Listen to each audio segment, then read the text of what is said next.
A SMV é uma iniciativa que visa a evolução do mercado, acreditando que o conhecimento de alto nível e gratuito é a melhor forma para alcançar grandes resultados. Então se prepare para receber muitos insights. Esperamos que você aproveite.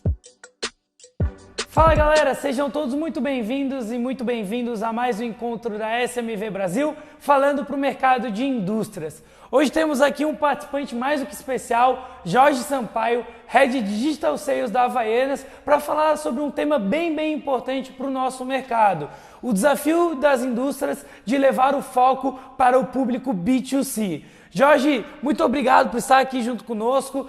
Espero que a gente possa ajudar o nosso mercado aí, compartilhando melhores práticas junto com eles. Show de bola. Super prazer. Obrigado aí, Andrei, pela introdução.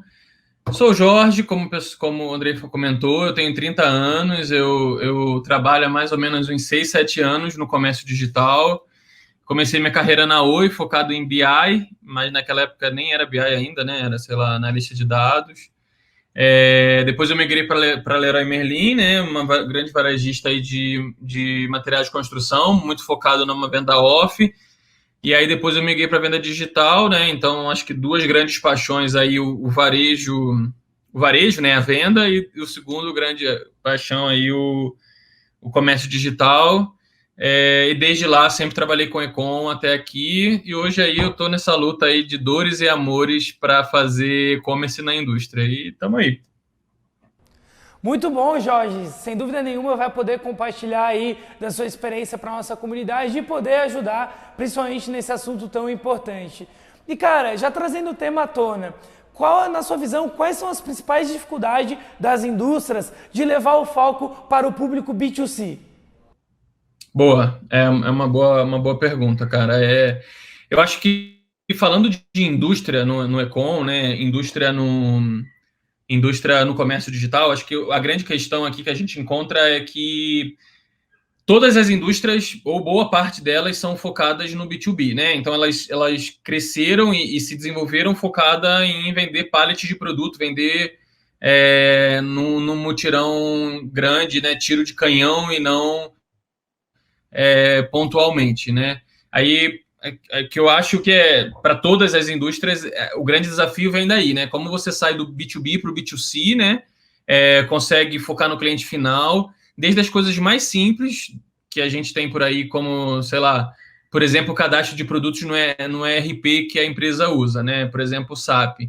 É muito comum ver indústrias usando descrição de produtos como código. Então, sei lá, um celular vira um XPW20, né? Sei lá.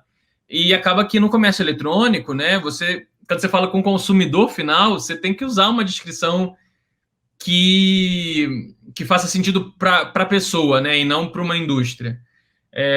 Até coisas muito mais complicadas, como, por exemplo, embalagem de produto, né? Quando você está na indústria, é como você entregar pallet de produto filmado, né? Você passa ali aquela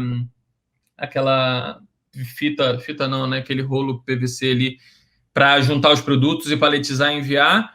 Mas quando você fala do consumidor final, né? Quando você fala de um consumidor do mercado digital, ele precisa de uma embalagem, né? Ele precisa, quando ele desce na portaria para pegar o que chegou do Mercado Livre, sei lá, de qualquer lugar, ele espera receber um presente, né? Então, você não pode imaginar que com um pallet de produtos que você vai entregar para uma empresa parceira de negócios, você também vai vender no comércio digital. Então, são muitas mudanças dentro de uma companhia, e eu acho que a maior delas, e o que concentra, eu dei 2 exemplos aqui, mas o que concentra é você conseguir migrar o foco da empresa que era, né, ou que é B2B para o B2C, né? Focar nesse consumidor final, as necessidades, as peculiaridades que ele tem, não é fácil. É uma das principais dificuldades, acho que, de qualquer indústria. Muito boa essa reflexão, Jorge. E nesse contexto, quais seriam os principais benefícios da marca, principalmente das indústrias, de ter um posicionamento voltado para o público B2C?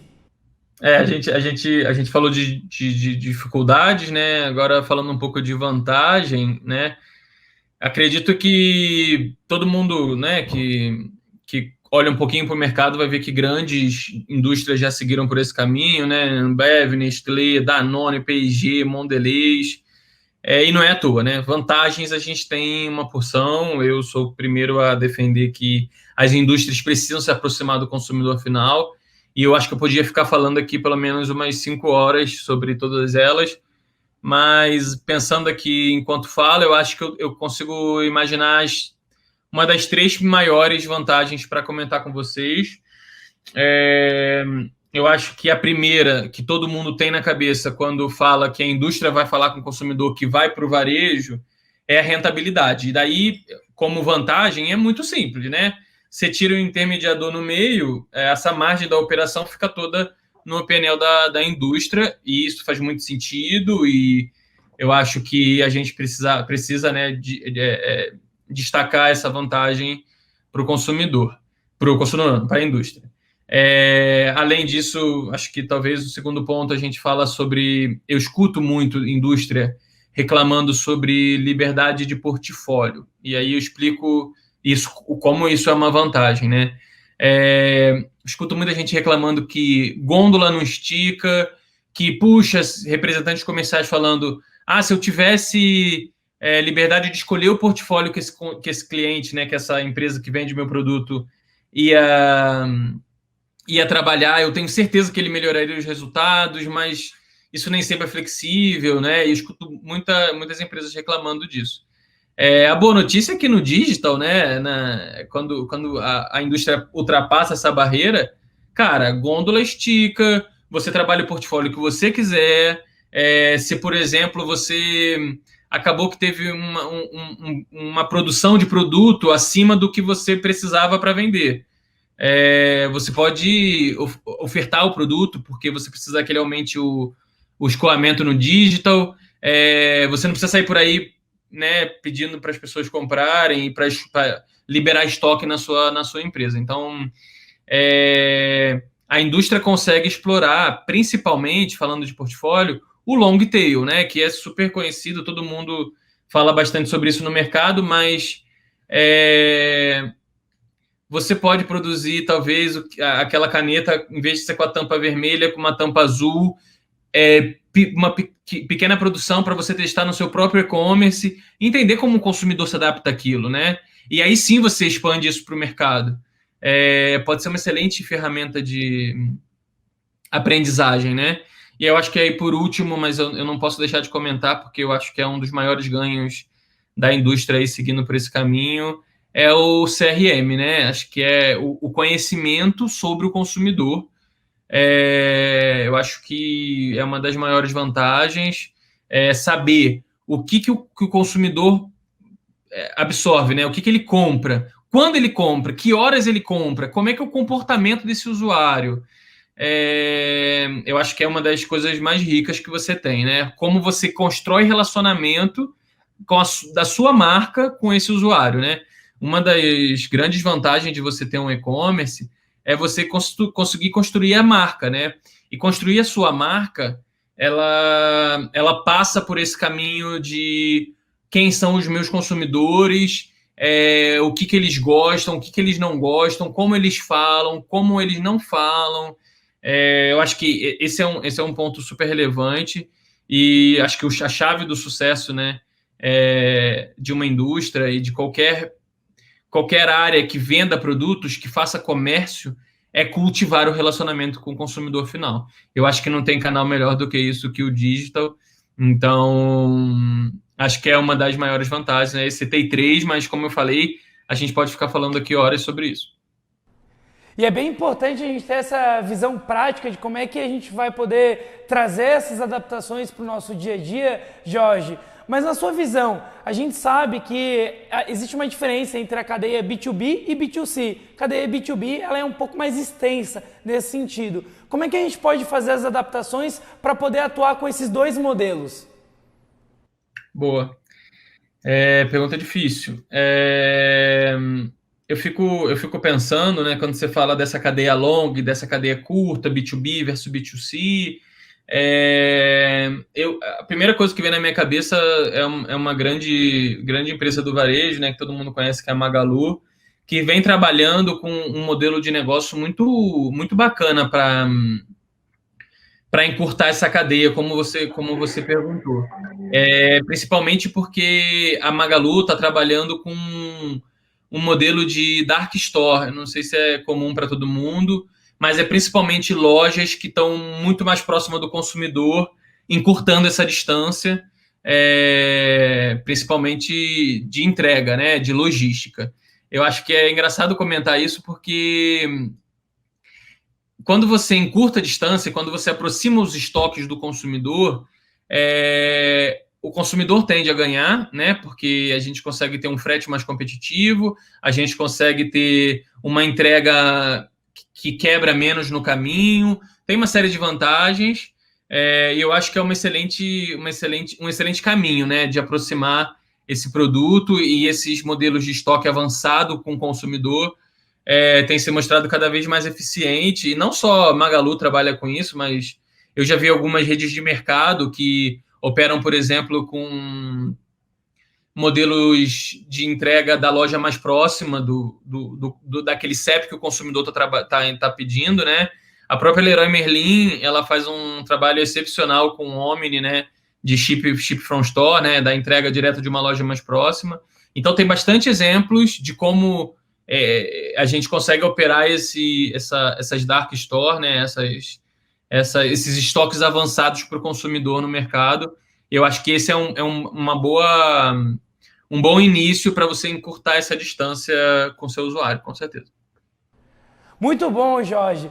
E dentro da sua experiência, você atuou dentro do home center. Imagino que o desafio lá era um pouco diferente. Mas como essa experiência te auxiliou a levar o foco da indústria da loja física para o digital? Boa.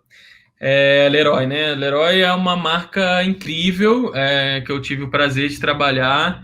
E lá, diferente das indústrias, né? Porque a gente está falando de um home center, né? Que o saber fazer é a venda, né? Então, lá eu acho que eu tive uma vantagem muito boa, que é a experiência do usuário, né? A marca Leroy Merlin, ela preza muito pelo cuidado e pela experiência que esse usuário vai ter nas suas lojas, no site, etc. E eu acho que isso foi uma super vantagem minha, porque lançar o e-commerce numa marca dessa é mais fácil, né? Porque a gente tem um know-how incrível de como opera uma loja, né? Como o consumidor se adapta numa loja física. E eu acho que o grande mote aí do site da Leroy era tentar levar essa experiência do off para o on, né? Acho que se você entra numa loja física da Leroy, você vai ver alguém com uma furadeira furando uma parede para ensinar como é que usa. E aí o desafio é como é que você faz isso no digital, né? E tem uma equipe que trabalha lá focada nessa experiência do usuário, que, por exemplo, trabalha calculadoras, né? Muita gente conhece calculadoras como calculadora 1 mais 1, 2, mas as calculadoras da Leroy, por exemplo, elas permitem essa experiência do usuário de loja no site, como, por exemplo, uma calculadora que você bota ali a metragem da sua parede e, sei lá, a cor que você gosta, e ela automaticamente faz a conta da quantidade de tinta que você precisa para pintar essa parede. Parece uma coisa boba, mas muitos usuários que estão à distância, né, no digital, que você não tem a opinião do vendedor, não tem o tato no produto, esses adventos como calculadora, ela tende a facilitar e aproximar o consumidor da marca, né? Eu acho que tem, na Leroy, né, que a gente está falando como um todo, tem algumas vantagens, né, e algumas coisas super legais, mas alguns desafios grandes também que a gente passou lá, como, por exemplo, as embalagens que eu comentei no início, né? É uma empresa que para o pallet lá no meio da loja e o produto fica lá, o cliente pega o produto, bota no carrinho e leva. Né? Como é que você embala um vaso sanitário, por exemplo, que é uma louça, né? Você bota isso no correio, ele quebra. Então, alguns desafios como esses foram importantes e aprendizados, né? Você vai errando rápido para voltar e acaba chegando na melhor experiência para o usuário. E acho que essa foi a grande história que eu aprendi na Leroy. E aí, tá curtindo? Espero que o conteúdo que você está assistindo agregue muito valor para você e para sua empresa. E se você conhece alguém que também precisa ver esse material, fica aqui o convite para que você nos ajude a divulgar a SMV para todo mundo, fazendo com que mais pessoas tenham acesso a tudo isso de forma 100% gratuita. Sem dúvida nenhuma, são reflexões e desafios que nós, enquanto gestores, temos que enfrentar. Mas, Jorge, pensando na tua experiência dentro da Havaianas Alpagata, como foi o desafio de levar o foco para o público B2C? Boa pergunta, né? Porque agora a gente vai para a indústria, né? A gente sai de um home center, a gente vai para uma indústria super desafiadora, né? Uma love brand. Quem não tem uma Havaianas em casa, né? Quem não usa uma Havaianas Mas eu acho que aqui na Alpagatas a gente também tem vantagens super legais, né? A gente não chegou no B2C hoje, né? A gente tem uma rede de lojas que trabalha super bem a experiência, né? Então, tem algumas lojas próprias nossas que fazem um trabalho incrível e a gente também tem uma rede de franqueados incrível, né? Que tem uma experiência muito boa de VM nas lojas, de como posicionar o produto, como o cliente se comporta na frente do linear. Eu acho que aqui na Havaianas a grande vantagem foi se apropriar desse conhecimento sobre o consumidor final, que é um pouco menor do que no home center, porque o home center só faz isso, né? A Havaianas, a Alpa é uma grande indústria, e aí pegar esse conhecimento das lojas próprias e franquias e usar no digital, né? Então, a gente se inspirou muito nas lojas para lançar o site, se inspirou muito no que a gente consegue aprender das lojas físicas para botar dentro do site, né? E acredito eu que mesmo assim, muita coisa teve que ser lançada, né? Quando a gente fala de uma internalização de um e-commerce, né, na indústria, né, a gente operava por um full commerce, agora um e-commerce próprio, a gente imagina todos os processos que a gente precisa passar, né? Todos as mudanças sistêmicas, os modelos de logísticas, por exemplo, né? Operar um CD que vai embalar o produto e enviar para o consumidor, essa história, né? Como é que você embala ele numa caixinha bonitinha, que tem um designer legal que você consegue transportar, reduzir o custo do frete e, ao mesmo tempo, surpreender o consumidor final. Uma dos desafios aí que eu acho que a empresa aprendeu e vive sempre aprendendo, né? Para seguir cada vez de uma forma melhor a trabalhar essa experiência e cultivar o carinho que ele tem com a marca, que é super grande. Sem dúvida nenhuma, Jorge, até aqui dentro da própria cliente, muitos usam aí Havaianas e tem essa liberdade, esse conforto. E, cara, dentro desse contexto, é muito bom trazer essa reflexão para os nossos gestores aqui que nos assistem, essa proximidade com o público, de entender o público, de entrar dentro das lojas, ter essa aproximação com a parte física para poder evoluir e fazer as construções dentro do mundo do digital. Mas, cara, como é que foi esse processo? Vocês foram até as lojas? Como é que foi esse aprendizado? Conta pra gente um pouco mais desse processo. Boa. A gente hoje tem algumas lojas físicas, né? Então, a gente tem 5 lojas próprias aqui no Brasil, né? Porque a Havaianas está no mundo inteiro, mas falando aqui do Brasil mesmo, a gente teve apoio de algumas consultorias que puderam apoiar a gente no sentido de ir na loja, observar o comportamento do usuário, entender como ele interage com o produto, e a gente aprendeu algumas coisas, né? E aí o que eu posso falar é que a gente aprende que o momento de comprar, de pagar, não é o momento de sonhar com um produto. Isso a gente vê na loja, né? Então, quando a gente vai numa loja física e você vê as araras lá com várias Havaianas, puxa, você olha uma, você olha outra, e você fala, puxa, que produto incrível, puxa, eu posso passar o ano novo com essa, eu posso comprar essa daqui para um outro momento. Então, esse momento de sonhar é um, e o momento de pagar o produto é outro. Então, a gente entendeu essa diferença e algumas outras vantagens que a gente conseguiu absorver e levar lá para o site, que hoje está ativo, e as pessoas conseguem ter essa mesma experiência. E mais do que tudo, ter a experiência da marca, né? Então, eu estou falando muito da escolha, do produto, enfim, mas como é que você consegue traduzir o espírito de Havaianas num site, né? Eu acho que esse é o maior desafio.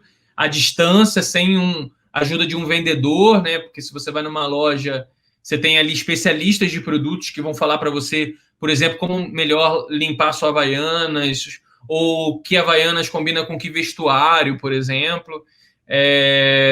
Como é que você leva isso à distância, né? Como é que você leva isso para um site? É um pouco mais difícil e acredito que a gente está nesse caminho.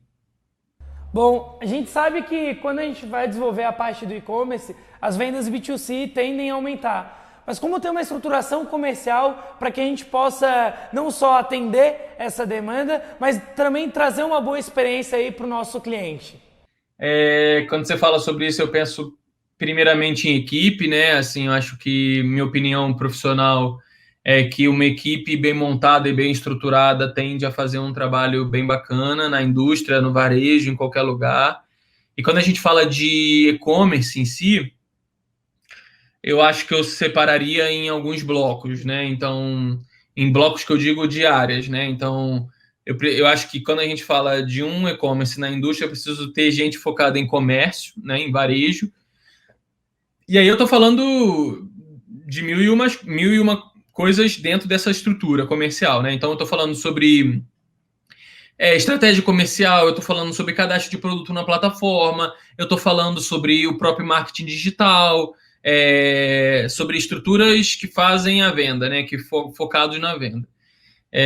Eu acho que par dessa estrutura a gente também tem uma coisa que, eu não sei se todo mundo pensa, né? Mas que é super importante. Eu diria que é uma torre, né?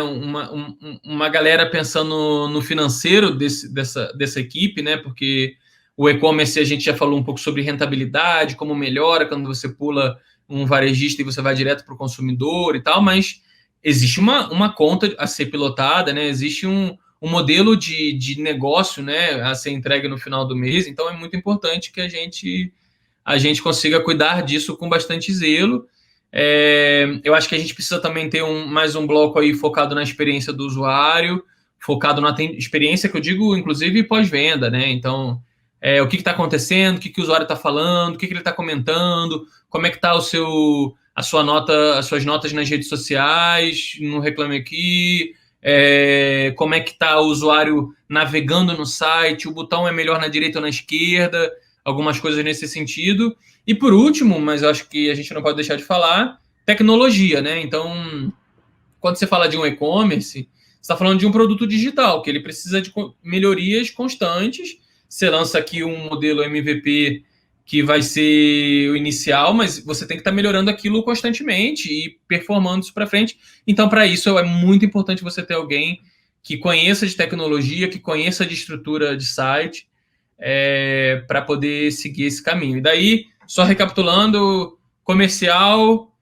financeiro, experiência e tecnologia são aí parte de uma estrutura de um e-commerce que não pode, na minha opinião, fazer falta.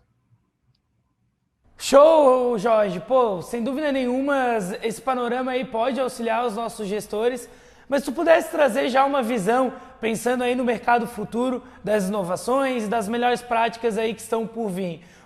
Qual recado que você daria para os nossos gestores, para a nossa comunidade, frente a esse desafio de levar o foco das indústrias para o público final, para o público B2C?